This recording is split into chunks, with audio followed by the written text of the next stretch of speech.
Yeah, very good afternoon to all. As most of you know, this April onwards, new team has taken over the responsibilities of MRSI Trivandrum chapter. Dr. R.S. Jayasri, Senior Scientist, Sri Chitra Tirunelveli Institute for Medical Sciences and Technology is the chairperson, and Dr. Francis, Scientist, Sri Chitra Tirunelveli Institute for Medical Sciences and Technology is the convener. Today, because of some personal emergency, he is not there in the meeting, so I am doing his job. Myself, I am Dr. E. Bojagod from CSIR NIST, and we have Dr. Srinivasan, Principal Scientist, CSIR NIST as the Treasurer, and we have EC members across all the institutes in Trivandrum city. So I invite Dr. Jayasri, Madam, to give the welcome address and conduct the proceedings of today. Thank you. Madam, please. Yeah, thank you. Thank you, Dr. Boje. Am I audible? Yes, yes. Yes. Yeah, okay. So, thank you, Dr. Boje. So, dear colleagues in the scientific fraternity and students, so greetings to each one of you from MRSI Trivandrum family, Trivandrum chapter family, and good evening, very good evening. I hope that you are all doing good and keeping safe in this pandemic situation. So we all know that the whole of mankind is experiencing one of the toughest and challenging times. So during the last 1.5 years, in spite of the restrictions and the lockdown, MRSI Trivandrum chapter under the eminent. Hello? Hello. Can you listen to me? So yeah, I was certainly disconnected, so I again connected. Yeah, okay, yes, okay. Yeah. We can hear you. Okay, can I continue? Yeah, madam. Yes, please. Okay, so we have done under the leadership of Dr. TPD Rajan and Dr. Bhoje, who are the just previous chairman and secretary. So they were pursuing scientific activities with its full vigor and vitality. So the MRSI webinar series was started during the pandemic time to enrich the scientific community about the basics and as well as the advancements pertaining to the material science research and developments.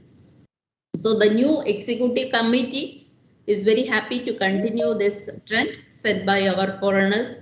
And this is the first technical talk in this series in this regard.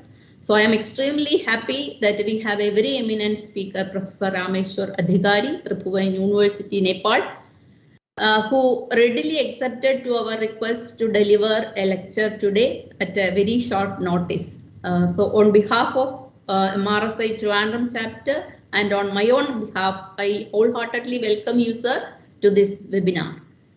So I also welcome. Thank you so much. I also welcome Professor Kuruvilla Joseph, Professor and Dean, IIST Trivandrum, who will introduce the speaker, who has kindly consented to introduce the speaker. And I also welcome Dr. Bhoje Gaud, who is running the show today. He is a senior scientist, CSIR NIST. And he is also offering us the live media, YouTube live media. He was doing that previously also, and he and his team is doing today also the live media show. So wish you all with this, and also I am welcoming all the participants who have joined either through this WebEx media or through the live YouTube media. So welcome you all. Wish you all a good time ahead. And for a time being, active listening. Thank you. Yeah. So, Bhoje, are you doing or okay? I can invite so Professor Kuruvilla Joseph. Yeah. Please go ahead with introducing the speaker. Thank you very much. Without losing time, thank you, Dr. Jayasri, Prof. Adhikari, Bhoje, TPD Rajan, and all EC members and my dear colleagues. Extremely glad to introduce my friend, Professor Adhikari. Professor Adhikari is currently working as a senior professor at the Central Department of Chemistry and Research Center for Applied Science and Technology, recast, at Tribhuvan University, Kathmandu.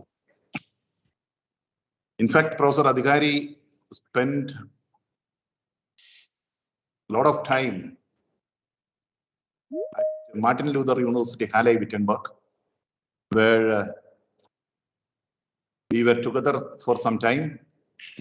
And he took his PhD as well as his postdoctor from Halle, Wittenberg, Martin Luther University. And if we go through his career, professional career as well as research career and teaching career, a lot of distinctions one can see. He was the former executive director of Recast, and currently, as I mentioned, is a senior professor, and started his career in 1993 as a lecturer, then grown up to this level. And he is an associate member of ChemDrone committee. It's an IUPAC polymer division since 2013, and he's organizing a lot of IUPAC conferences. And we are also expecting one conference in Trivandrum. And he is the secretary of Humboldt Association, Nepal, founder president of Nepal Polymer Institute, and a member of Federation of Asian Polymer Science, general secretary re-elected as a Nepal Chemical Society, and so on. A lot of positions are there. And he has organized a variety of international conferences. For example, 4th International Conference on Advanced Materials and Asia Pacific Conference on Young Scientists. It was a very big program. So a lot of such programs he organized, a very good organizer. And in 2014, he got the Technology Award of Nepal Academy of Science. And he's an erudite and visiting professor of various universities across the world. And his major research expertise is in electron microscopy and scanning probe techniques. And also, he is working on nano and biomedical materials, polymers. And his another area is nanomedicine, traditional knowledge and techniques, etc., etc. And he is having nearly 200 international publications and a very high H-index and citation.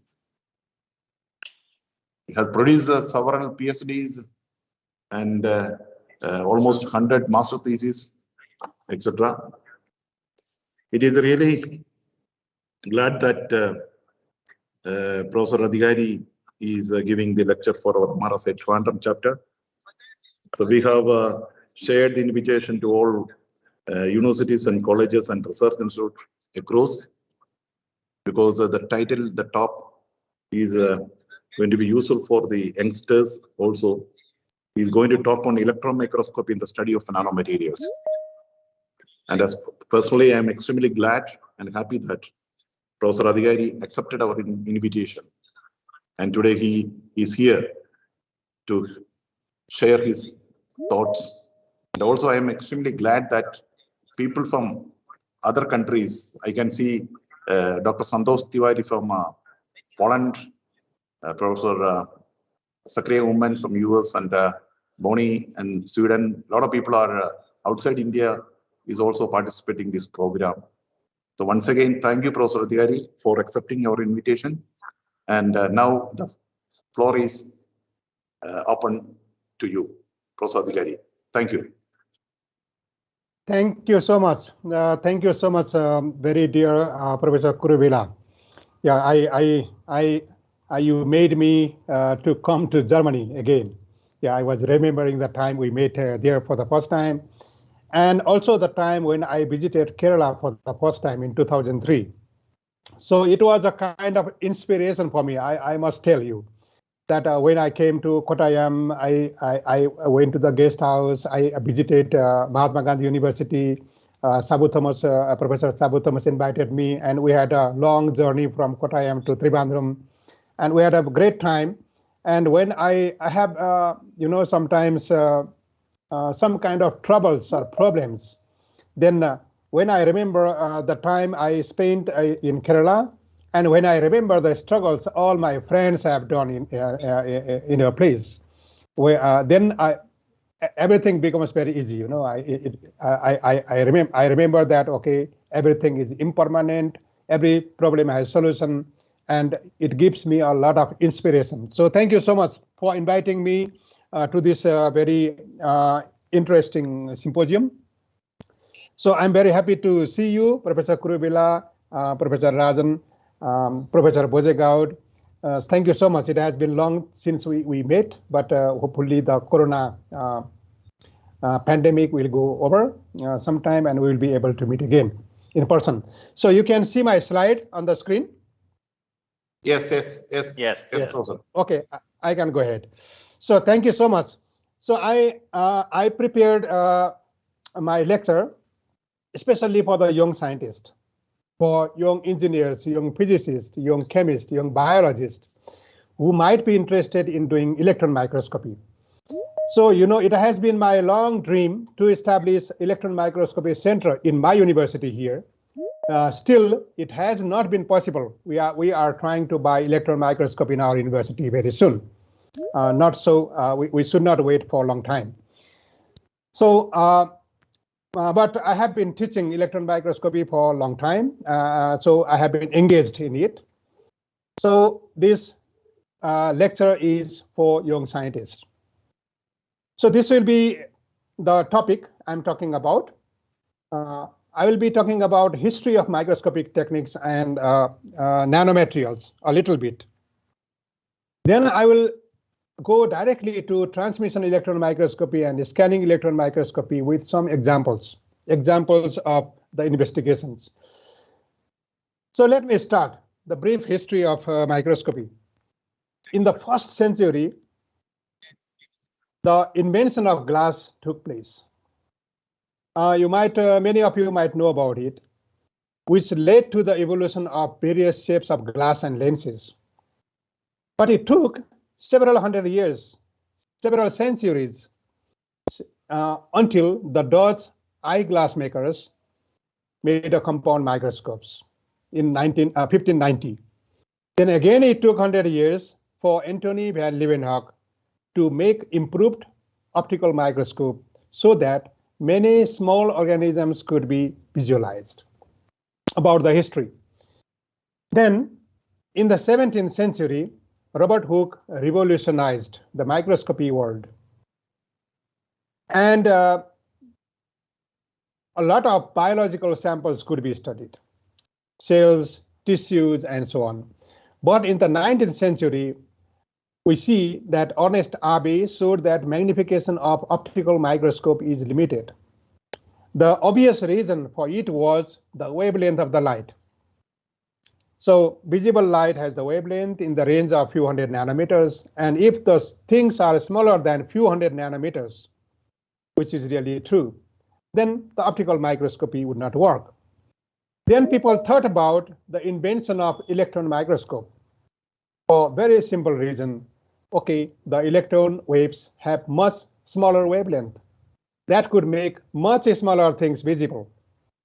Then in 1930s, the first electron microscope was made. I will show you later who did it. In 1930s, when the first electron microscope was made by Ruska and Knoll, then a new revolution came in the field of microscopy.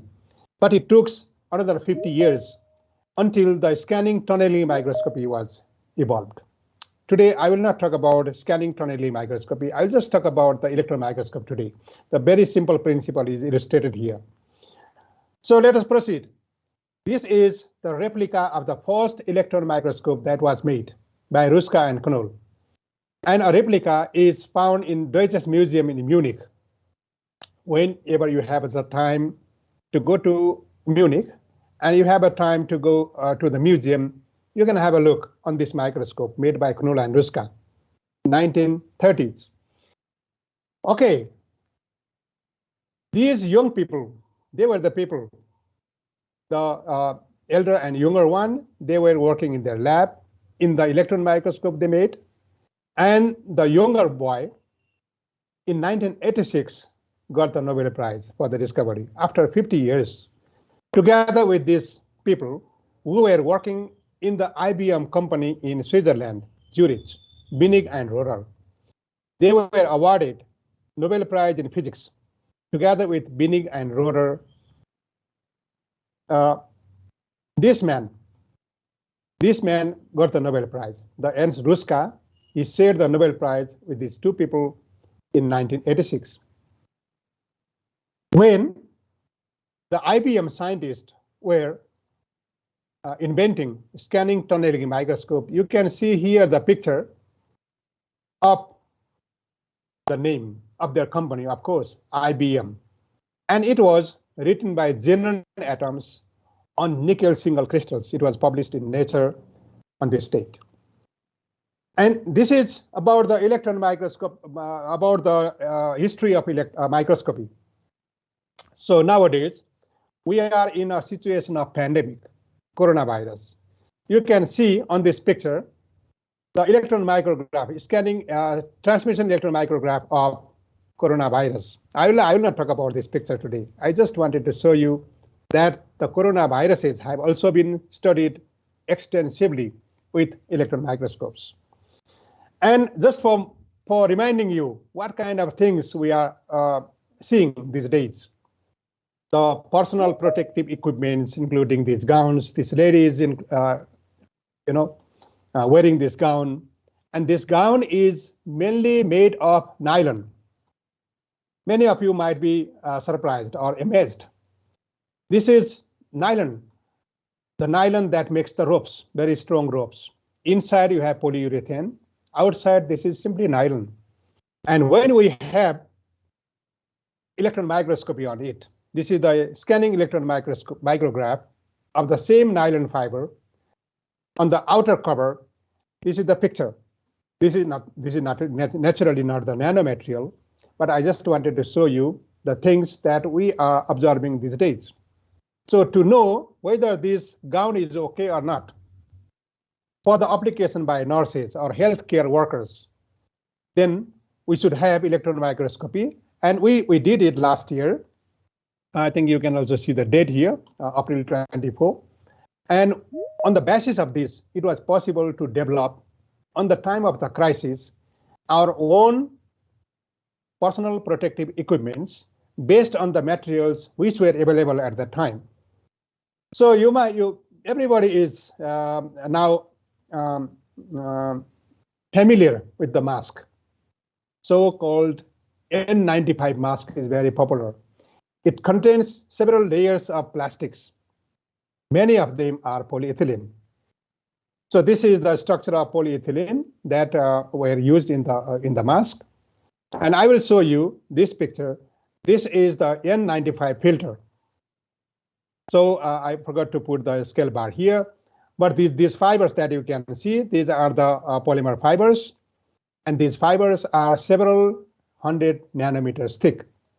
And for all these things, to understand them, to be able to make them actually, to be able to manipulate their properties, we need electron microscope. This is what I want to tell you. So now let us come to the nanomaterials. Kurubila, can you listen to me? Can you see the slides? Everything is okay? Yes. I can. Yes. Okay, thank you. So please go ahead. So, yeah, thank you. So we see that nanomaterials have socio-economic power these days. So this has become a kind of power center. Everybody is doing nanomaterials, nanoscience, nanotechnology, and so on. I'm not going to talk about how it creates the power. But one of the many reasons why people are interested in nanoscience and nanotechnology is they have interesting properties. So you have, I'm sure, seen this picture several times, maybe 100 times. So I just want to tell you one thing, that by changing the particle size, the color of the particles also change, and their melting point changes from 1100 degrees Celsius to 700 degrees Celsius, or change in 400 degrees Celsius in the melting point. So this is very interesting, and this big difference in physical properties, in optical properties, make these materials very, very interesting for application. And why they make such a big difference, I just want to show you this slide to illustrate these things, not more than that.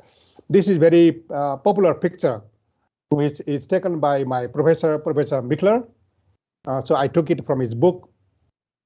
So when we have the particles, say this is 10 micrometer particles, we have 3 particles. So if it is 3% by volume, let us say this is 3% by volume, and every particle is 10 micrometer. So we have 3 particles. And if we just make every particle 1 micrometer, then 3 particles make 3,000 particles. And when we divide these spherical particles into 100 nanometer particles, then we have 3 million particles. Then practically with these 3% material, on the nanoscale, we have a kind of material that has merely a kind of interface material. And this is the reason why the nanomaterials make the power of the society these days. So this is all. So I'm going to tell you very little story of the nanotechnology, nanomaterials fabrications, and why the electron microscopy is important here. So this is very simple experiment to make silver nanoparticles. Actually, our ancestors could do these things much easily at that time. I'm not going to talk about that right now. So silver nanoparticles are perhaps the most investigated materials.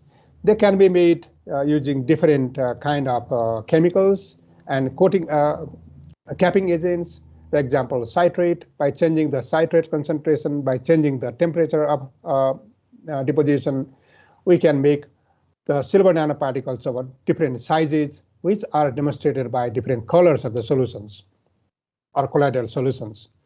So this is what one can do these days. So let us go to 20 years back. So this is the result I took from Professor Tarasankar Pal from Kharagpur, a good friend of ours.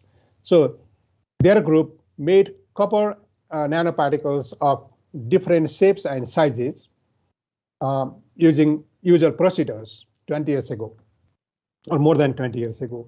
I already showed you that much earlier, they were able to deposit atoms on the substrate one by one. And they also got Nobel Prize for that. So I already told about this Nobel Prize winner. But much earlier, in 1857, this is the picture of Michael Faraday. He was actually the first person to fabricate the nanoparticles of noble metals, gold and other noble metals. At that time, the people did not call it nanoparticles, but the first nanoparticles of gold and other noble metals were prepared by Michael Faraday. So this is the paper published by him in 1857. So okay, he also had many works on electrolysis, nanoparticles already told, diamagnetism, gas liquefaction, electromagnetic induction. Faraday law of electrolysis is very famous, everybody knows about it. So he was a kind of genius. So I also just want to tell you one sentence about him. He was not so-called educated like us. He did have not much degree like us. He was just 5th grade passed in the school. But much earlier than nanoparticles were known to the people. 1200 years back, blue pigment were made by Mayas, and they have been found as the mixture of sepiolite and indigo. So this is the environmental scanning electron micrograph of the Maya blue crystals that was published some time ago. So much earlier, 1600 years ago, this is the picture of famous Lecargascope, which is preserved in the British Museum. It is, you have seen this picture, I'm sure, for several times. And it has been found that these are made of silver and gold nanoparticles. And this was all demonstrated by electron microscopy. This is the point I wanted to tell you. And so I also want to put this example of our region, what we developed long ago. Also, more than 1600 years ago, nanotechnology was employed to construct iron pillar in Qutub Minar, Delhi. So this is 1600 years ago, and it was published by our colleague long ago. It was found that this was made by ferrite nanoparticles. So to illustrate it, to demonstrate it, electron microscopy was utilized. So much earlier, so I'm just bringing you to the older days. In the 7th century, there was a princess Brikoti. She was married to the prince of the king of Tibet, Srongchang Gompo. So these are his queens. One of them is Brikoti, and Brikoti was, it has been recorded in some history that she was the person who brought from our valley the Thangka painting to Tibet. So this is these days called Tibetan Thangka, and it has been demonstrated by many examples. Right now, I don't have the pictures to show you that these are made of nanoparticles, but the Thangka painting mainly uses the colloidal particles of silver, gold, and minerals, and they have very definite crystal structures that can also be determined by X-ray diffraction methods. So in Ayurvedic and Siddha medicine system, I just want to focus on the Bhasma. These are medicines where I don't know how long they have been. Our forefathers, our ancestors have been using this medicine for a long time, several thousand years, and it has been demonstrated, proved that these are the ancient form of nanotechnology.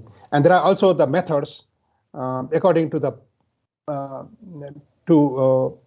Ayurvedic system, there are also methods to identify whether these particles are very fine or not. So this is the technique that the people used. Let me not talk about this. These are the electron micrographs of Loha Bhasma and Tamra Bhasma. Okay, it can be found that in most of the cases, they are polydisperse nanomaterials. So just an example, another one we call kajal or gajal. In Nepali, we call it gajal. So people use different kind of vegetable oils together with the biofibers, natural fibers.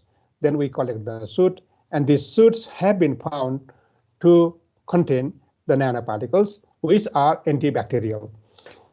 So to prove all these things, to demonstrate all these things, you can see that the electron microscopy has played a very important role.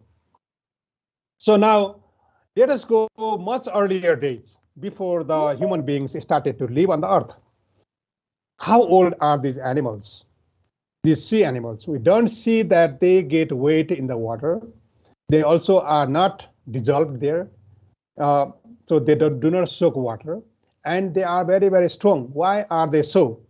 So we also had some electron microscopy on it. I just want to show you some pictures here.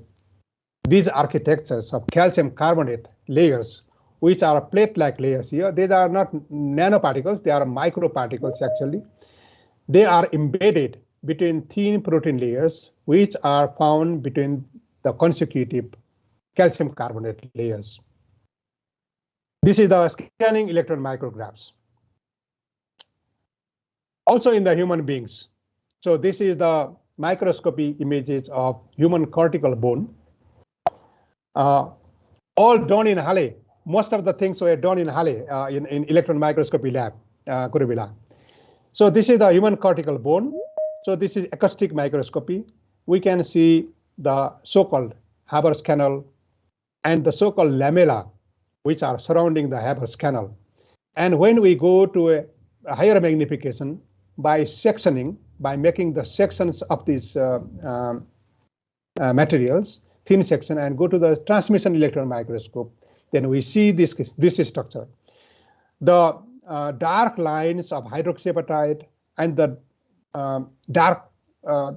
brighter arrays, brighter lines of protein, organic layers. These architectures can be viewed by transmission electron microscope.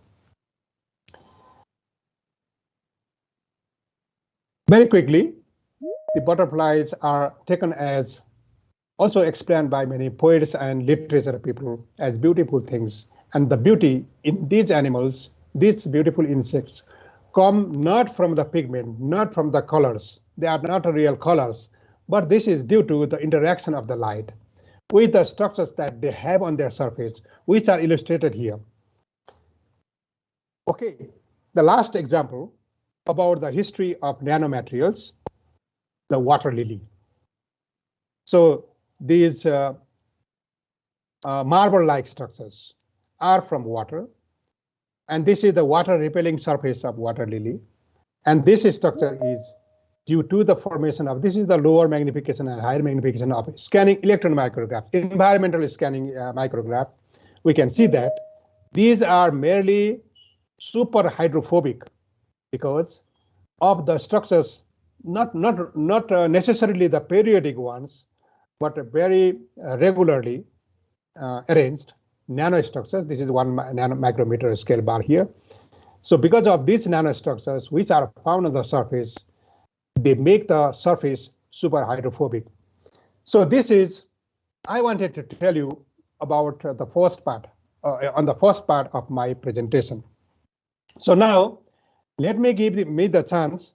You can still see the slides or not, Kurubila? Yeah, we can see. We can see. Okay, so I need to skip this now, and I have another one to show you. Just a moment for the examples. So how to unshare this? I think you have already opened the PowerPoint presentation. You can go to the PPT and select the other one. Yes, there. Yes. Okay. Yes. Yeah. Okay. You can see it? Yes. Transmission electron microscopy. Okay. So thank you. So now I will have a lot of pictures here. So don't be afraid of the pictures. I will take these pictures to illustrate how these pictures are made, how these transmission electron microscopy and scanning electron microscopy are utilized to image the nanomaterials. So hoping it would be good for the students, for the researchers who are working with nanomaterials. So as a polymer scientist, basically polymer scientist, I am taking most of the examples from polymers. Okay, what is the electron optics? So I will just tell you very few words about the basics of electron optics and light optics. So this is the picture that we saw in our high schools. In high schools, compound microscope. While learning the compound microscope in the high schools, we learned that okay, we need a light source. Then the light source should be focused to the object. So we need some condenser lens. This lens will align the light coming from the source to the object, and the object is magnified by objective lens, which is in front of the object, which is small, and this makes the real image of this object, so which is inverted, and this real image is intermediate image for another lens that is called projector lens. And this projector lens make a kind of magnified image. And this magnified image is the that we see in the optical microscope, in the compound microscope. And that way, we image the small object to higher resolution using optical microscope. So we have combination of condenser lens, objective lens, and projector lens. So objective lens make the first real image of the object, which becomes the object for projector lens, and that it makes the much higher magnified image of the object. So this is how the optical microscope works, compound microscope works. We all did that in high schools. The electron microscope optics is not much different in fundamental, in basic form. This is not much different than the light optics. To analogy, I'll just tell you that for the light, it is electron gone, because we need the electrons in this case. Electrons as the light we need. Then for the lens, we don't use the glass because glass does not do this function. We need the things that diffract or that align or that interacts with the electrons. And these are the lenses that are made of magnetic field. Magnetic field, when gets the electrons, the charged particles into it, they are deflected. Okay. Then we have condenser lens, objective lens, and projector lens. In the same way as the optical microscope, to align and to make the image of the first object to intermediate, and this intermediate image will be then made to final image. So we need electron optics like this. So very similar. And then why the electron microscope can see the things much smaller? Because I already mentioned in the previous part that in optical microscope, lights, visual lights are used, and visual light has the wavelength in the range of few hundred nanometers. So we need the light in electron microscope to see the smaller things which has smaller wavelength. The smaller wavelength of the electrons can be calculated using so-called de Broglie equation. This is shown here, and in this modified form, when we have acceleration voltage of 100 kilovolt, and then we can come to the wavelength lambda in the range of 0.005 nanometer. So practically, we can go up to this small size to be imaged by electron microscope. This is the very fundamental thing about electron optics. So now I would like to tell you, so this is mainly for very dear students and researchers who are interested in doing electron microscopy, or at least in understanding how electron microscope work. This one slide, very simple slide, will tell you how the images are formed by transmission electron microscope in a very simple way. Don't think this is a very complicated thing. This is not. This is very easy. The preparation of the things is not, it just needs patience. It just needs some time, but it is really very, very easy. So I'll just try to explain you. The transmission electron microscope, how images are formed and how we prepare that. So we have a kind of mass and thickness contrast. You know what happens. This is the sample. The specimen has the thickness in the range of several tens of nanometers, because it should be electron transparent. Exactly in the same way as in the optical microscope, the object should be light transparent, otherwise you don't see it. In the same way, the object should be electron transparent, or at least partly, so that the object can be viewed by electron microscope. So in transmission electron microscope, this is the sample. Okay, you see that there are two different thickness. One thickness D1, another one is thickness D2. Okay, what happens if the thickness is lower?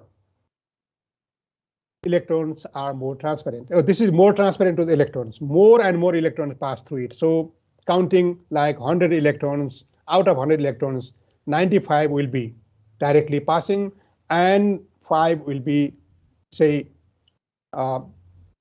scattered. So when the thickness becomes higher for the thicker samples, then much more electrons will be scattered. Okay, and in this case, 80% of the electrons are shown to be passing through. So in this way, if you have the transparent object, which is electron transparent, this appears brighter, and the things are, if the things are thicker, they scatter more electrons and they become darker. They appear darker in the electron microscope, in the transmission electron microscope. So in the same way, this is the thickness contrast. And another one is the mass contrast.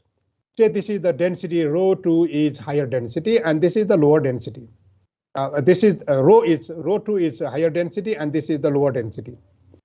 When the density of the material is higher, then it will scatter more and more electrons, becoming more and more darker. And if the density is lower, then it will be appearing more and more brighter. So the example is shown here in this picture.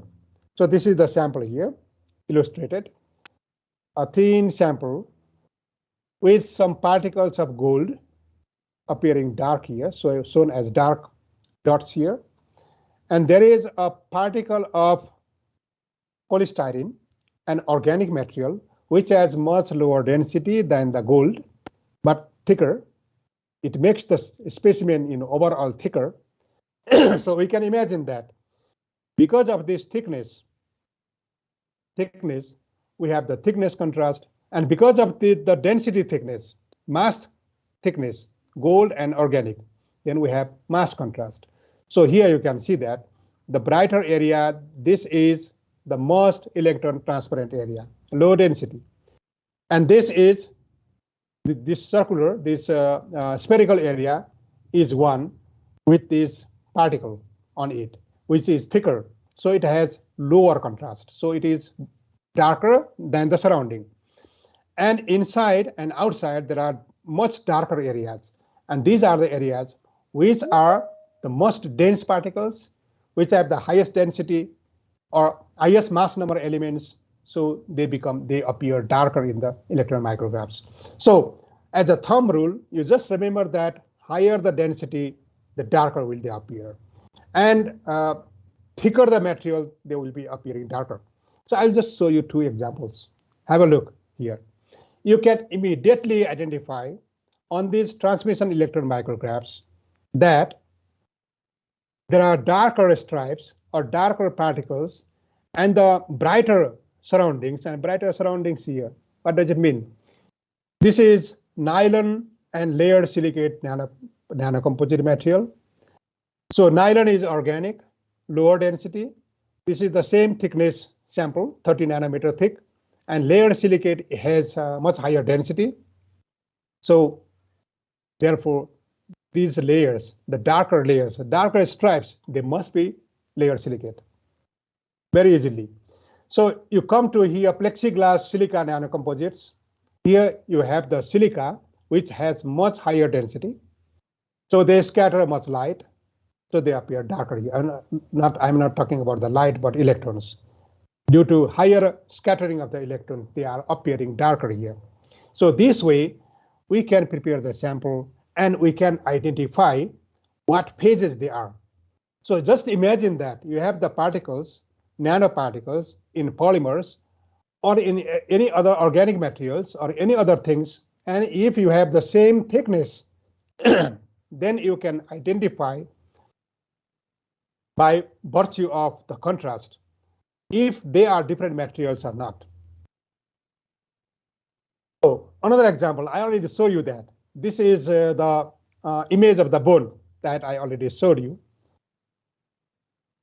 The brighter, the darker areas, you can immediately feel, you have, I think, already in your mind that, okay, these darker areas should be something that have higher density. Of course, this is hydroxyapatite nanoplatelets, platelet-like structure, and brighter areas that here you can see here, not necessarily this one or this one, this one. These brighter areas are those who allow more and more electrons to pass through it. This is the organic material, which is embedding the bone hydroxyapatite in a kind of nanocomposite material. So you might have heard about the collagen nanofibers. Okay, this is about how we get the image in transmission electron microscope and how we interpret the nanoparticulate morphology using these micrographs.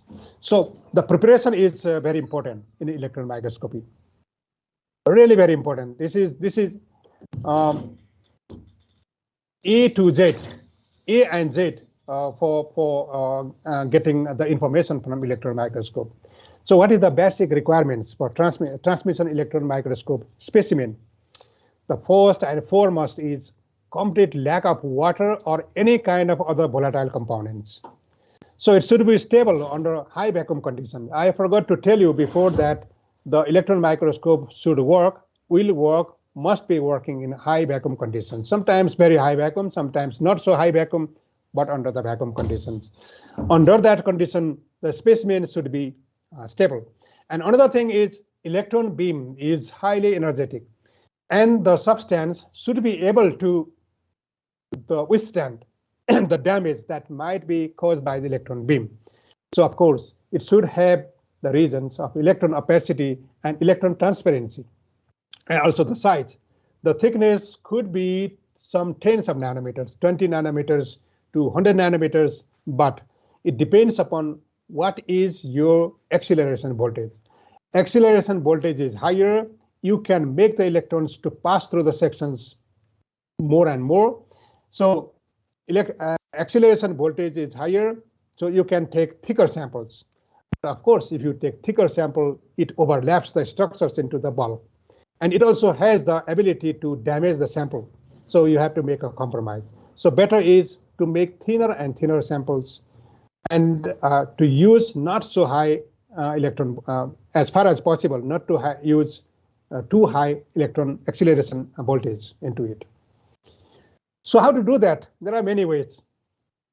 Maybe I will not tell you all the details, but I will just tell you, you can make the thin sections. I already told you, should be few tens of nanometers. How to do that?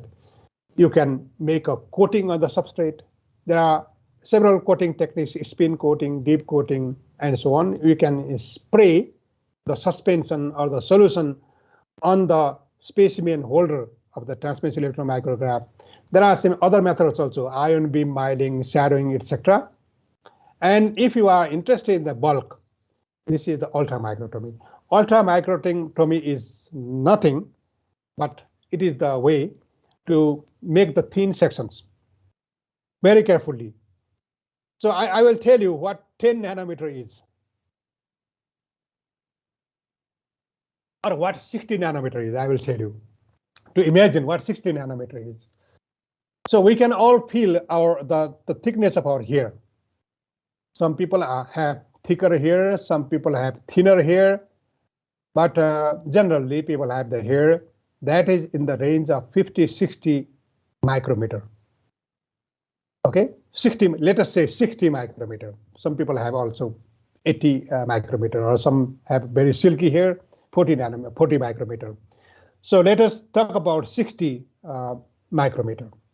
60 micrometer is 60,000 nanometer. Okay, so you need a section 60 nanometer thick for transmission electron microscope. So this is 1,000 times thinner than the hair. I just wanted to tell you this to imagine how thin sample it should be. And these thin samples almost accurately, if you adjust 60 nanometer, okay, it could be 65 nanometer, but not 100 nanometer. That you can do by using ultramicrotomy. For that, what you need ultramicrotome, you need sharp knife. The sharp knife can be made of diamond. It is expensive, but you can also make the sharp knife using glass. Well-prepared specimen, and of course, patience, I already told you. And how do the knives look like? These are the expensive knives that we can buy in the market. One knife would cost maybe, I don't know, 5 lakhs or 10 lakhs. So quite expensive, made of diamond. And this width is few millimeters. So this is called knife. This is the pan where you can fill water or any other liquid or alcohol. This is similar one, and this has not the opportunity to fill. Why we need this kind of knives, I will tell you. For making the sample specimen of the sample. So what we do is we fix the knife, then we move the sample in this direction, in vertical directions, making the sample to move towards the direction by 60 nanometer, if you want to make 60 nanometer sections. So this area could be few hundred micrometer, 100 micrometer by 100 micrometer.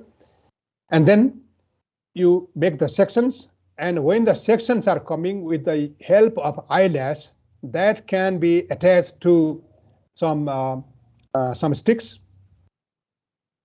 We manipulate these sections this way, and then we fix it to the transmission electron microscope specimen holder.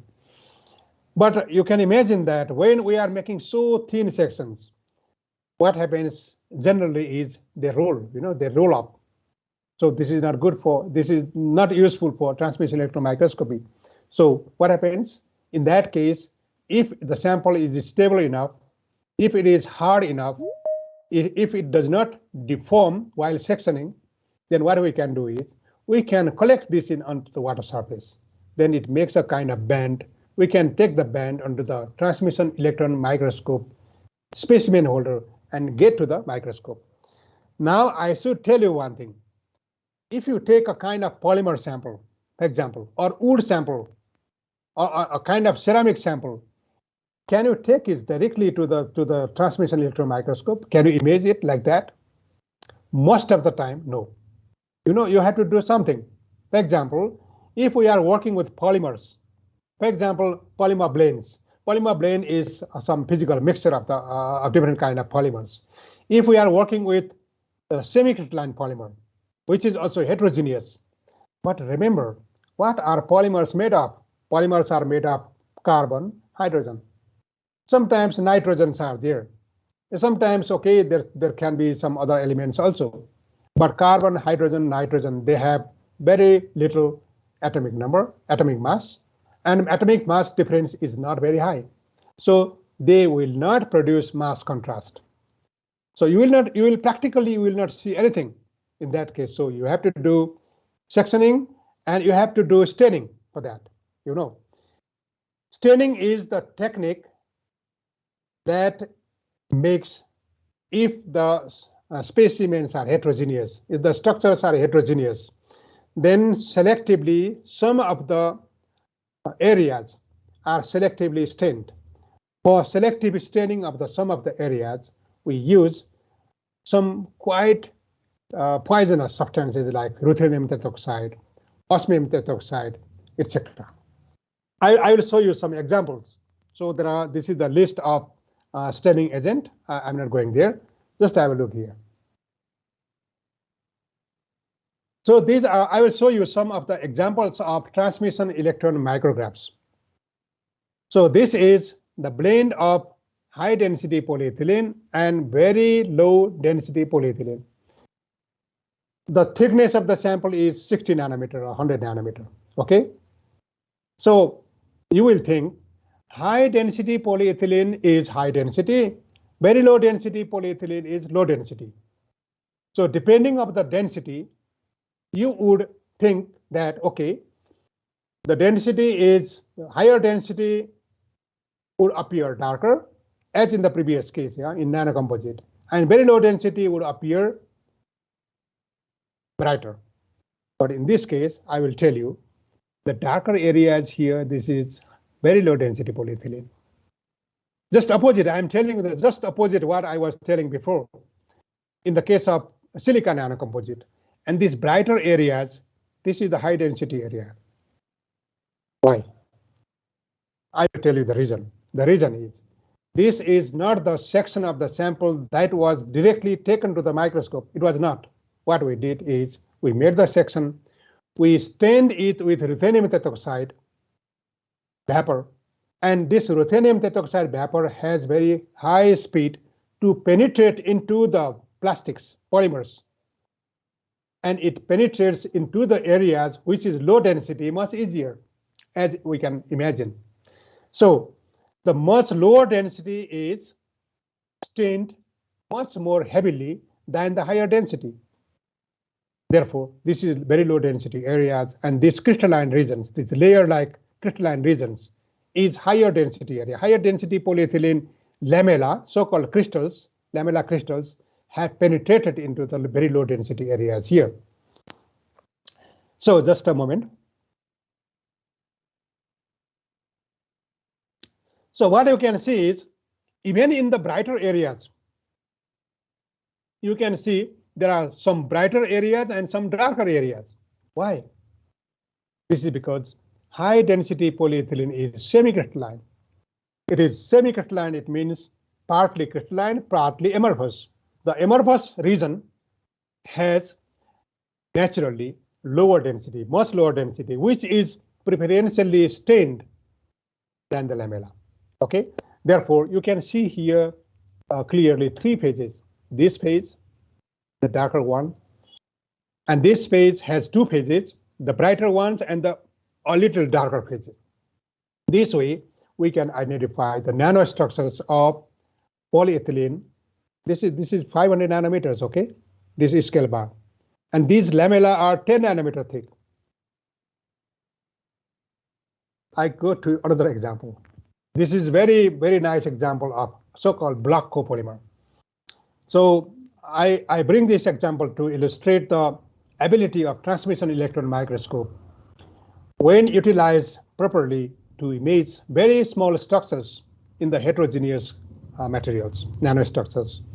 So block copolymers are very interesting, very transparent, very interesting nanostructural materials. So this is made of polystyrene and polybutadiene. So you can, we have no idea because polystyrene and polybutadiene have very close densities. So we don't have density or mass contrast here. Both are made of polystyrene, carbon and hydrogen, not more than that. So they have the block structures, polystyrene and polybutadiene, they segregate in the nanoscale. So the reason is they are long molecules of polystyrene and long molecule of polybutadiene attached to each other, They are tied to each other by a covalent bond. And therefore, they segregate in the molecular scale. When the molecules are tied, they segregate in the molecular scale. And if the molecules are small, they make the smaller structures. If the molecules are bigger, they make the wider structures. And you can even imagine that if one of the molecules is very short and another molecule is very long, then you can imagine that, okay, when they pack into the volume, the smaller molecules will make smaller clusters and the bigger molecules will make the matrix. Okay, if you are interested, I can talk to you in one day as Guru Bilal said, if you want to, your students want me to explain the block copolymer and polymer structures, I can do another lecture, just like that. But right now, you imagine what is this. So this is polystyrene particle. I will tell you how polystyrene. Then the darker areas is naturally polybutadiene. And inside the darker areas, you again can see the thinner layers, So this is not the artifact. These are the real structures. If artifacts are there, you can see that in some places, everywhere, you see. And these are designed by designing the molecule. So molecule was like that. You have polystyrene, you have polybutadiene, and in between, you have again polystyrene, small layer, in a very general way. Polystyrene, outside polystyrene, inside polybutadiene. Inside polybutadiene, again, you have a small polystyrene, which all segregate and make these kind of nanostructures. Why polybutadiene appear darker here? This is the question. The question is, if you have the things, any kind of heterogeneous polymers where you have double bond, okay? It can be one double bond or alternating double bond. If you have double bond, for staining, you please take osmium tetroxide. And this osmium tetroxide has the ability to go into the double bond containing sites and to make a kind of complex compound. And that is deposited preferentially there. Also, polystyrene has double bond, but this is another kind of conjugated system. More osmium tetroxide will be deposited to polybutadiene side and making it the darker one. I think you have understood the essence what I want to tell you. So this is the final example from TEM. It was stained by ruthenium tetroxide. As in the first case I told you in polyethylene, this ruthenium tetroxide has the ability to penetrate into everywhere, but preferentially to the areas where is density is different, low density is there. If you see, you can Google it, polycarbonate and polyethylene terephthalate, they have not much higher density difference, but there is a kind of little difference in polycarbonate and polyethylene terephthalate, PET densities. And if we use, and polycarbonate has a significantly lower one, so we can imagine that, okay, ruthenium tetroxide will go to the polycarbonate side. So therefore, these layers, the darker layers, which are several microns thick here, but here several 100 nanometers thick. And these are the thinner layers of polyethylene terephthalate. Some of them are 10 nanometer. I will tell you this is possible. This is for our students. You just imagine and you make it. So this is possible to make 10 nanometer layers, but 10 nanometer layer, but several meters long. This is the technique that is called multi-layer co-extrusion technique for polymers. And there are several papers available. We can find it. So one can do it. Professor Eric Baer, Professor Ann Hiltner from Cleveland, Ohio, they developed this technique, and we had some collaboration with their group, and we studied that in our electron microscope. Okay. More examples, maybe I will not explain you more. This is a kind of polymer, this is another kind of polymer. You can see that, okay, density is higher, different, and you can also immediately see that because this is stain, this should have lower density in the beginning. So it absorbed more ruthenium tetroxide. So this is so-called polypropylene.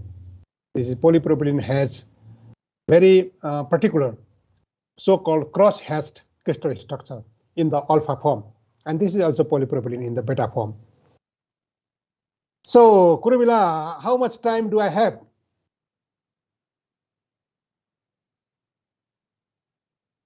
Hello. Yeah, you can take another 10 minutes, 15 minutes. 10 minutes. 10 minutes. I have 10 minutes. Okay, thank you. So yeah. I will give you very quick survey how scanning electron microscope works. So if you go to electron microscopy lab, the first choice will be to have a look on the sample with a scanning electron microscope. And if you are interested to see much smaller area, then you go to environmental scanning electron microscope or scanning electron microscope with so-called field emission gun. And if you are interested in much smaller details, then you go to transmission electron microscope. And if you are still interested in much smaller details in atoms, then you go to high resolution electron microscope, okay, transmission electron microscope. So, but if for the first choice of the investigator for electron microscopy, for the samples to have a look how it look like, how its properties are, how its properties are determined by the structures, the scanning electron microscopy is the first choice, I should tell you. But the fundamental difference is in the transmission electron microscope, what you do, you pass the electrons. So this is transmission microscopy, you see the structure inside. But a scanning electron microscope is a reflection microscope. So you allow the electrons to hit the sample surface and it is reflected and you count the electrons. So therefore, the information is that you get from scanning electron microscopy is limited to sample surface of subsurface areas. So in the transmission electron microscope, we told that electrons scatter when they pass through the thin section of the specimen, and transmission electrode, those that do not scatter are used to produce the image. And I already told you denser regions in specimen scatter more electrons and appear darker. Okay, but in scanning electron microscope,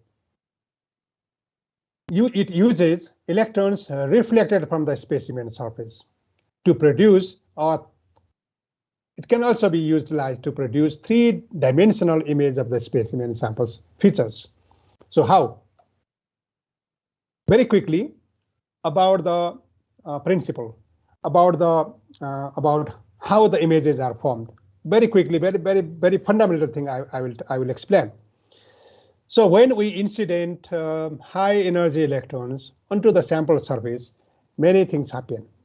Okay, that are shown here. OJ electrons are produced, X-rays are produced, cathodoluminescence may be there. But I will just talk about two things.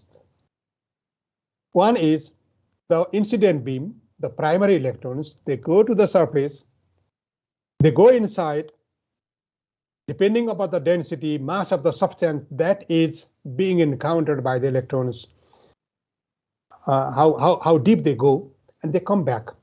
So these primary electrons that come back, they are called primary backscatter electrons, BSE.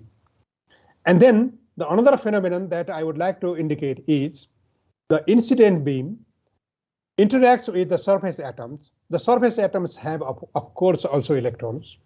And these electrons are plucked out. They are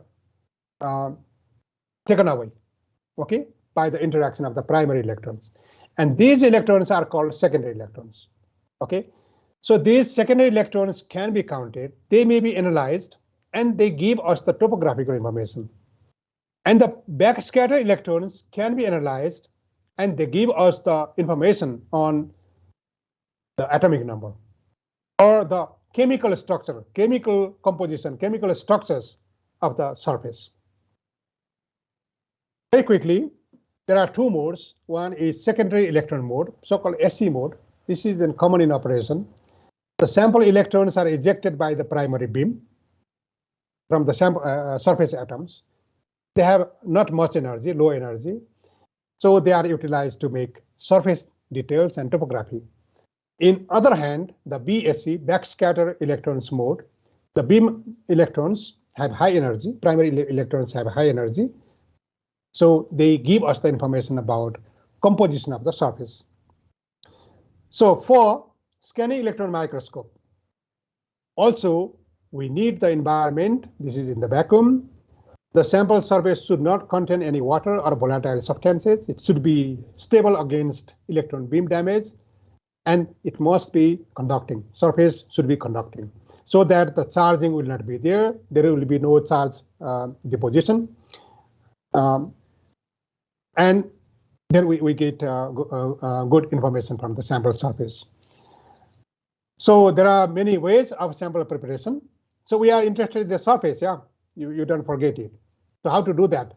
But sometimes you take the sample surface is shiny, you take it to the scanning electron microscope, and you don't see anything. It can happen because for sample surface to see something on the surface, I will give you some examples later. There must be something on the surface. If it is completely flat, you don't see anything. You just see that it's a flat. But it does not mean that sample looks flat, does not mean that inside also it is flat. It has nothing. It does not mean that. So to make the things visible, which make the structure of the material, you have to expose the structures. To expose the structures, you have some techniques. So these are listed here, but I will go one by one there. One thing is, what you do is, you take the sample, you break it. Okay, you break it, you fracture it. How to do the fracture? Very easy. If it is a brittle material like glass, yeah, you take a hammer, you put the hammer onto it, then you have the fracture surface, you fix the fracture surface. The specimen could be few millimeter size, yeah. Up to 1 centimeter it can go. It can also be depending upon the sample holder size of electron microscope. So let us say a few millimeters to few centimeter. Okay, then you take the sample surface in such a way that the fracture surface is pointing towards the electron beam. Have a look on it. So I'm not going to tell you detail of the how the contrast are formed in BSE and SE today. I just give you some examples and hint you that how we should understand the images. So have a look here. This is, you will be surprised if I say you, I was one day in France with a friend. which loves very much drinking wine, red wine. We were having wine, and then we noticed that on the bottom of the wine bottle, there were some particles. There were some solid particles. So what we did, we just collected that stones, so-called wine stones. Okay, then I took it to Hale, took to the microscope, and then this is the picture, wine stone. So this is a kind of some sodium, magnesium tartarate, some kind of tartarate crystals of magnesium, calcium, etc. I'm not sure what the cations are exactly. So anyway, tartarate, definitely. So you see that this is the lowest, I mean, in terms of the topography. This is the lowest one. There is some higher particles. There is another particle here. So this is higher, this is another layer. And you see this is another layer. And above it, this is another layer. And this is another layer, another layer, another layer, you see. So what you see is, you come higher and higher, the contrast becomes clearer and clearer, becomes brighter and brighter. So one interesting thing you notice is, everywhere you have the edges, boundaries, you see, that is brighter everywhere. And this is what happens in secondary electron mode. When there is edge, there is a boundary, this kind of boundaries are there, then there is a chance that by virtue of the interaction of the electrons onto the surface, there is a chance of producing more and more secondary electrons. So therefore, and this gives you the way to interpret the sample surfaces in the way I did it here. One example, this is another one. I told you in the beginning that should be conducting, sample should be conducting, otherwise there is charging and you don't see anything. To make, if the sample is on itself conducting, you should not do anything. For example, that tartarate crystal. For example, this multi-wall carbon nanotube. Carbon nanotubes are, especially the multi-wall carbon nanotubes, are utilized to make polymer nanocomposites. 1 to 2% or 3% carbon nanotubes by weight in a kind of polymer, insulating polymer, the polymer becomes conducting. So therefore, this is a very nice material. Scanning electron micrograph. This scale bar is 500 nanometer. Also to my students and researchers, I want to advise you that when you see any electron micrograph presented in the conference or anywhere, you should always look at this scale bar. You know, if you don't see scale bar on the micrograph, you should not believe on it. Always have a look. So 500 nanometer, you can imagine that, okay, this area is 500 nanometers. So it means these strips are 20 to 50 nanometers. So this is the structure of multi-wall carbon nanotubes. To see it, also again, you see that the lowest area is darkest one and the highest area is the brightest one. And again, in the on the side, on the boundary, you have the brighter areas. Okay, so this way you can identify it. So you can immediately see that, okay, this is the topography of the sample. And this is the charcoal from rice husk. In the similar way, we can also, because it has also some conducting part, so we can immediately take it to the microscope.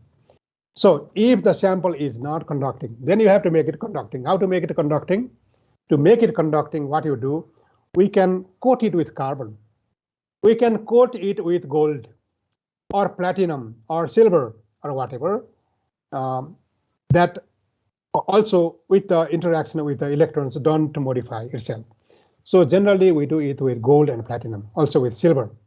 I show you some examples. This is the polymer bamboo floor composite. So you can identify, for the interpretation of the surface, you take the same argument that I told you before. So these are the fibers. This was polymer and 60% by weight of bamboo floor. So these are the bamboo floors, and this is the polymer is just acting as a plaster here, plaster material. So by utilizing the image processing softwares, we can also quantify the structural details of the micrographs. So this is another one, starch natural fiber composites. And this is polystyrene biomide nanocomposites. So you can see that, okay, these are the fibrils which point out from the fracture surface. Therefore, it appears so bright. So if the sample surface is not showing any structures, then what to do? Then you have to do etching. You have to remove some of the loose things from the surface. When you remove some of the loose objects, loosely bound substances from the surface, then the topography evolves. Give an example here. Polypropylene. So polypropylene was taken here in this case. So it was done permanganate etching according to the reference here. What we do, we take the sample and then we make a mixture of sulfuric acid, orthophosphoric acid, water with potassium permanganate, and we do the etching. We immerse this sample for some time, very little time, into this solution, and the result will be the amorphous part, loosely bound part, will be washed away from the surface. So this is the result. This is the lower magnification. This is higher magnification. These sheet-like structures, this shelf-like structure is from the so-called spherulite, which if you cut this way vertically, then it will look like this. So this was the polypropylene surface, which was microtome, cut, and then the microtome surface was subjected to permanganate etching. Then if you do not do that, then you don't see anything. You will see only like this. Okay. Otherwise, you see this way, and these are so-called spherulites. And these are the boundaries of spherulite. There are smaller spherulites, there are bigger spherulites, and so on. And if there is a blend, you can still see the spherulites here. Okay. And if it is a blend with some polyethylene oxide, which is soluble in water, of course, can be dissolved by the etching solution. Then by the etchant, polyethylene oxide is washed away. Then we have polypropylene. And then we take the sample, we do gold sputtering. Because it is organic matter, we have to make it conducting. Then we take to the microscope. So this is a blend of two different kind of polyethylenes. You remember in the transmission electron microscope, you have to do staining, but here no staining is necessary. You do etching here so that the loosely bound part will be removed and the higher density part will be intact there, and you can image them. You can image these lamellar structures. The better you can see here, almost the same resolution as transmission electron microscope. This is the alpha and beta form of polypropylene. This is 200 nanometer scale, and this is also the same. So just two examples of BSE. In the BSE, what you have to do is you should not stain the sample. You cannot coat the sample with the gold. If you coat the sample with gold or silver, then your information will be on the gold and silver. But you can coat the sample with, if it is not conducting, with carbon, low atomic number substance. If you do so, then you get very nice information. So this is the secondary image, electron imaging of a rubber, a reinforced rubber, with rubber reinforced with layered silicate, actually. So this is the SE imaging. What do you see? This is the typical rubber surface. Yeah, many of you, including Professor Kurubila, has worked on rubber. And this is the typical structures of the rubber. This is a very flat surface. The reason is also obvious. When the rubber is deformed, or if it is broken in the liquid nitrogen, then even after the deformation, all the molecules come back, relaxed, and make the flat surface. And these are some of the areas which is flat, which is not flat, but there is a kind of boundary which appear as, according to my earlier argument, brighter than the other areas. Now imagine that we do the same area with backscatter electron microscope, backscatter imaging. Then this is the result. So what you see is The same area, exactly the same area. The darker area is the organic part, and this is the inorganic part. The inorganic materials produce much higher amount of backscattered electrons, and this gives us the good contrast. This way, we can identify the materials. So this is a mixture of rubber and another thermoplastic elastomer. So you can see that this area, this is looking like more rubber that I showed in earlier, like this here. Like this area, you can see here. Okay, this is minority phase. This is the higher magnification, lower magnification. This is higher magnification, and the surrounding area is thermoplastic elastomer. Thermoplastic has the tendency to undergo plastic deformation, and this plastic deformation is there or not, you can see that by electron microscope.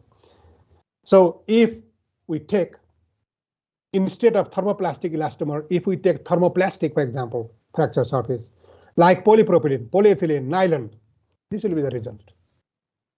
Much higher deformation, much absorption of energy in the form of deformation energy, and they produce much fibrillated structure on the sample surface. So this is actually all that I wanted to tell you today. So you have seen that electron microscope is very useful material, useful thing to study not only the nanomaterials, but also the materials that are microscopic, and we can study the structures, and we can utilize the electron microscopy not only to characterize the structures, but also to correlate the structures to the properties of the materials. So what we see that, okay, for that we need to do sample preparation very well, and we should have patience, and we should have practiced for getting the good results. So this is all that I want to tell you. I'm sorry if I made long and quite if I made boring presentations for you, but I want to tell you one very short story. I already told you two stories during my lecture. One is about Michael Faraday, that he was only 5th grade. And I also told you about Knoll, Ruska, Ernst Ruska, who got Nobel Prize after 50 years. But this is the last story I want to tell our young scientists, young students. This man is Dmitry Mendeleev, born in Siberia, in Russia, long ago. He published some paper in 1869. Okay, around 1869 at that time. This is his handwriting. So very old document. Dmitry Mendeleev, and this is the periodic table. Yeah, in the beginning it was not like that. This is the periodic table that we have today. And the story is like this. Mendeleev was born in 1834 in Siberia, the youngest of a dozen or more children. There were many children. When Dmitry was little, his father went blind, and his mother became the manager of a successful glass factory. It was good for big family, which burned down later. That was unfortunate for the family again. And his father died, and mother became jobless. Mendeleev's mother was determined to get Mendeleev an education, and the mother and the child traveled to Moscow from Siberia, some 12,000 kilometers from Siberia to Moscow on foot, of course. And when they reached there in the Moscow State University, the admission was denied. It was told that, Dmitry, you are not good enough. But they did not give hope. They walked another more than 1,000 kilometers to St. Petersburg in 1850, and he got the enrollment there.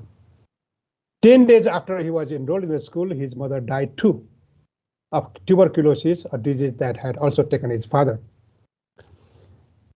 So you need dedication, you need time, you need patience for our students. And I am very thankful for your invitation and for your attention. Thank you so much, my very good friends, Professor Bhoje Gaud, Professor Kurubila, Professor Ranjan, and thank you so much. I'm very thankful to you, and see you soon also in Trivandrum. And you are also, of course, very welcome to visit us in Nepal sometime. Thank you. Thank you, Professor Adhikari, for the wonderful talk. It was really informative, especially for the students. A lot of students are attending, and extremely thankful to you for delivering such a informative and interesting talk. Now I am requesting our friends to ask questions. A lot of students are there. Others also So can ask. But, before that, can you tell me how to take it away? Yeah, you just you click on that cross mark next to the leave. Leave? Yeah, not leave. No, cross mark, that into mark. Yes. No, not that one. The next to leave. Yeah, next to the microphone symbol. Yes. Yeah. That one. Okay. Yeah. Good. Thank you. Yes. It's perfect now. Okay. Thank you. Okay. Madam, you want to say something, or shall we go for the questions? Yeah, thank you so much, Professor Adhikari, for delivering such a wonderful talk. It was very informative. I think the student community would have benefited a lot. I am sure that there will be a lot of questions. So I request the students to raise their hand, and one by one we can take up. There is some problem with the chat box, so we couldn't receive any questions on the chat box. So students who have any questions, they can raise the hand, or you can just, because it is muted, I think we can unmute now. So thank you. Thanks once again. Yes, students can directly interact with. Oh, Santosh ji, hello. Santosh, I just saw Santosh Tiwari. Yeah, you just joined once again. Students may raise their hand and you can directly ask the question to Professor Adhikari. And you can ask me any question, yeah? Yes. Santosh ji, namaskar. Oh, very nice to see you. You are on mute. You are muted. You are mute, yeah.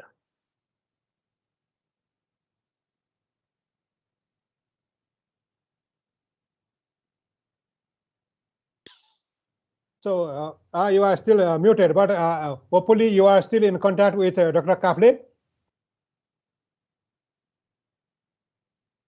Dr. Kaple frequently talks about you.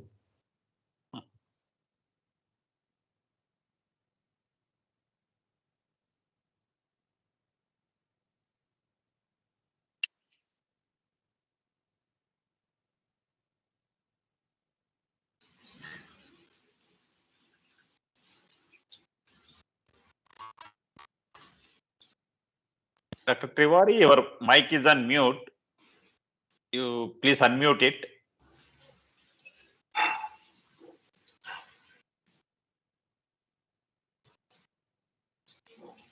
Yeah, students, do you have any questions? Yes, I want to ask something to Professor Adhikari. Yeah, please. Sir, namaste, and thank you very much for a very interesting lecture. It's very nice. There is one thing that I want to ask. Just a few days back, here we have a meeting of the Carl Zeiss. They're producing all kind of microscopes, and now in IISc Bangalore, India, they are collaborating to. It's a very good for all our scientific community. They are collaborating because if we buy the electron scanning microscope, TM, and all kind of, we have two different 2 or 3 instruments. It means very, very expensive, as you told. So that Carl Zeiss and other companies are trying to make all the system in one, like especially the ACM, FEACM, and TM on one table. And how is this idea? They are telling the instrument cost will be reduced up to 70%. But but they are telling it will take more 10 years to develop such kind of devices. Here there is a one conference and they discuss like this this idea. I was wondering that to discuss with you. So yeah, I think I did not get you correctly, perhaps. Yes. So the idea that they will be reducing the cost by 70%. Yes. They're reducing by, actually the principle of the TM, ACM and FECM, they are different technique, but they are trying to make a such kind of machine that can be by some click of buttons, we can tune the principle of electron. By for example, in ACM we need we have to transmit. In the TM we need a reflection. So like that they are telling. So what you are thinking about this? Yeah, you know, I have no idea, but yes, we can imagine that the people will be able one day to do so. Okay, you have electron microscope, and the electron microscope will both work in SEM mode, TEM mode, and even in higher resolution mode, X-ray diffraction. All this is all possible. Yeah, we can imagine that. Yeah, they are. I think they are not doing that only because it is expensive. You know, practically it should be possible. Yeah. Right. But for that, this is my opinion that the scientific equipments are being more and more expensive.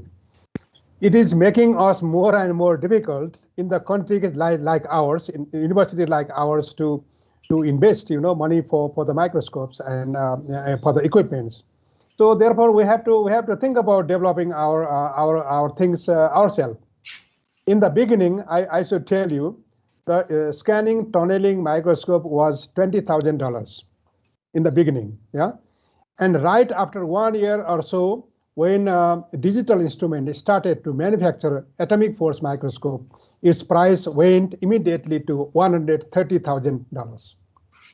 You know, and then so and now the price is always increasing.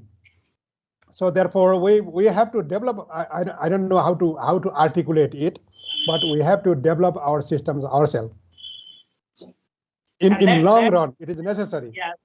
Yeah, yes, sir. That is why I shared with you, because when they put this idea, it was mind blowing. If all these things, yeah, they are telling, because we have to collaborate with different business partner, because you know all these are the things, are the most of the things that we use in these technologies are the patent that are commercial patent.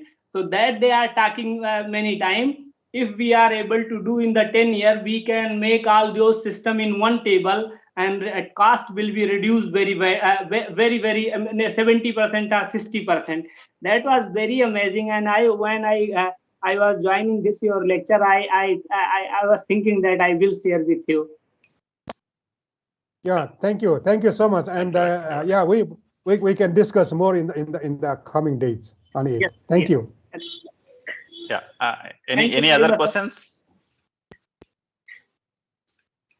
Yeah. Please, Mr. Siddharth, please go ahead. You unmute your mic. Yeah. Yes, sir. Can you hear me? Yeah. Yes. Sir, I'm a student from IIST and I'm doing my MTech there. I have a question. I don't know how trivial it is, but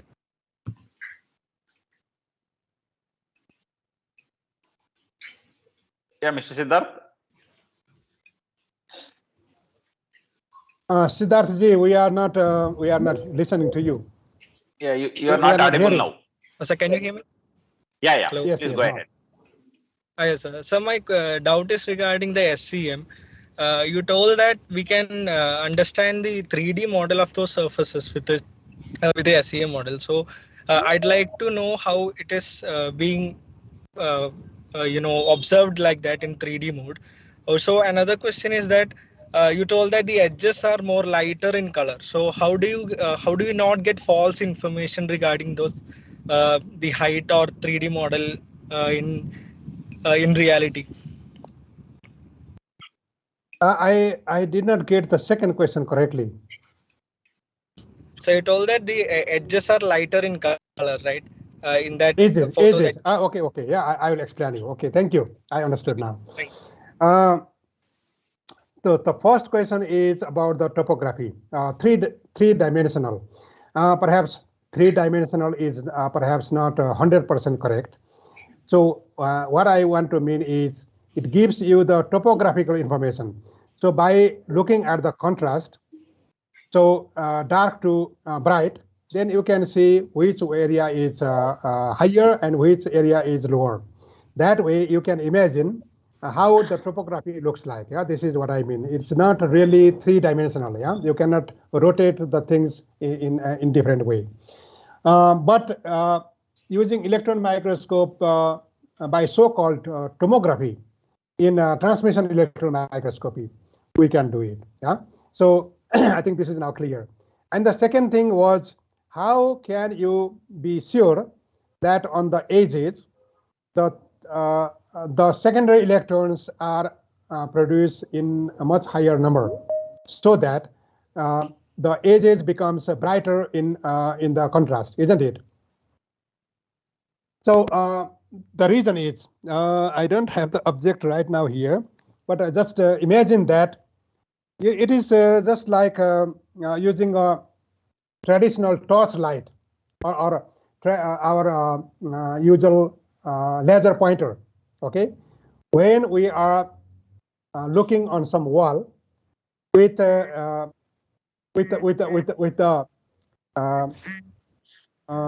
laser pointer or with the with the torch light, then on the flat surface we have a kind of circular mark. Okay, and if the surface is not is flat, but if it is inclined like this, okay, if it is inclined and if you are showing your light onto it, then on that situation it makes a kind of elliptical mark. Elliptical mark means it has a little higher, larger amount of larger area. So this larger area makes it possible for more electrons to go into the surface, so that more secondary electrons will be produced. And this happens generally with the edges, with the boundary of the substances, the elements. So this way we have more secondary electrons produced on the edges, and by virtue of this, more secondary electron contrast is there, so it appears brighter. This is the reason. I hope I made it clear. Santoshji? Yes, sir. Not Santosh. Siddharth. Yeah. Sorry. Sir, I have one connected doubt as well. Yeah. If this edges are brighter in color, then how do you differentiate between different altitudes of the surface? Different substances, yeah? Right? If it's a 3D model, then it will be of different height.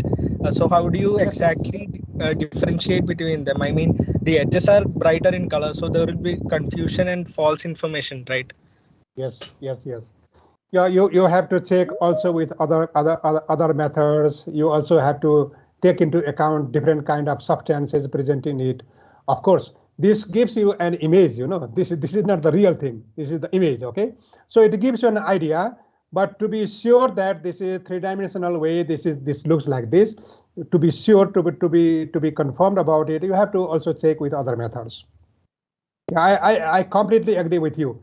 Also adding that the secondary electrons effect is not only due to the surface effect. This is also due to chemical composition effect. If you have something on the surface that are more atomic number, you know, elements, then it also produces naturally higher number of secondary electrons. That also appears brighter in that sense. Should not be necessarily protruding. It should not be necessarily the higher objects. Okay. Yeah. Okay, sir. Thank you. Very good question. Yeah. So any other questions? There is hand on S2. No. That is Siddharth only. The same. That is Siddharth. Okay. Yeah.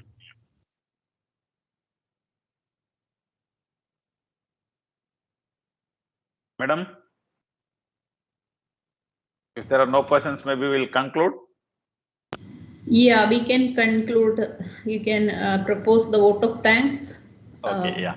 Dr. Bhoje, formally you can propose the vote of thanks. Yeah, madam. Thank you. It's my privilege to propose the vote of thanks on this occasion to each and everyone. At the outset, let us express our profound gratitude to Professor Rameshwar Adhikari, Executive Director, Tribhuvan University, Kathmandu, Nepal, for taking his time off from his busy schedule and deliver a very useful talk on electron microscopy in studying the nanomaterials. He has discussed about the history of electron microscopes and also history about the nanomaterials and basic principles of electron microscopes. And also he has given several case studies by taking the examples of polymers in general, particularly polymer blends, polymer nanocomposites, block polymers, etc. Sir, on my personal behalf and on the behalf of MRSI Trivandrum chapter, we thank you very much for the wonderful talk. We have really enlightened our students with the basic things of this electron microscope. Thank you very much, sir. Thank you once again. And also, thank you. Yeah, I also thank Dr. R.S. Jayasri, chairperson of MRSI Trivandrum chapter, for taking all the pain and responsibility in organizing this event with the support of Dr. Francis and also all the EC members. So, madam, thank you very much, and we are looking forward to have many more activities under your dynamic leadership. Yeah, thank you, madam. And again, yeah, I would like to thank Professor Kurvilla Joseph, Dean and Senior Professor IIST Trivandrum, for bringing Professor Adhikari to MRSI Trivandrum chapter, and he is the person who has identified Professor Adhikari, and also he has introduced our chief guest of today to all the Trivandrum chapter members. Thank you, Professor Kurvilla. Thank you, Vijay. Yeah, I also take this opportunity to thank all the executive committee members for their great support in organizing this event. And as you have noticed, we had more than 90 participants today at some point of time. And I also thank all the participants for their patience listening of this talk, and also for their active participation in the meeting. Thank you all. With this, we will close the meeting. Yeah, thank you.